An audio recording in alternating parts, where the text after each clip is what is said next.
Σε κοιτάνε σαν αρπακτικά που πεινάνε για να σε φάνε. Αυτοί που ονόμασες φίλους, αυτοί δωράβεις απ' την πλάτη σου γελάνε. Κράτα λίγους λίγους τους του είδους για να ζω. Ζω στην πόλη που κοιμούνται με το ένα τους μάτι πάντα ανοιχτό, yo. Γιατί δεν ζείτε εδώ που κατοικώ, σε έναν κόσμο που μισείτε κάθε τι ζωντανό, κάθε τι καλό. Ονομάσατε άτομο σεβαστό, κάθε που να ζω. Και δυστυχώς τα αυτής αντίδολα σίγουρα κι αναμφίβολα. Τυφλά ακολουθείτε για να δεχτείτε. Βγάζω φτερά να πετάξω ψηλά κάπου μακριά, εκεί που η καλοσύνη κατακτά. Μακάρι να χατά όνειρα που κάνει ο καθένας να χά.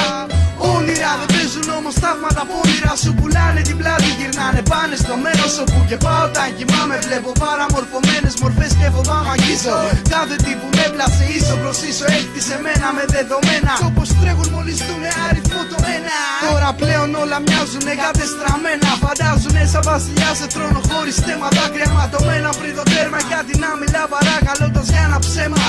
Δεν μάθανε ποτέ την αλήθεια για μένα. Χάραγια στο δέρμα για σένα κομμένα. Λόγια κομμένα στο θέμα, έλα να δεις. Έλα στο νου μου εσκεμμένα και θα βρεις κάθε προβληματισμό κι ύστερα θα μου πεις πως δεν ζεις μέσα σε αυτά ενώ κατά τα άλλα είσαι μακριά, τώρα πια είμαι κοντά.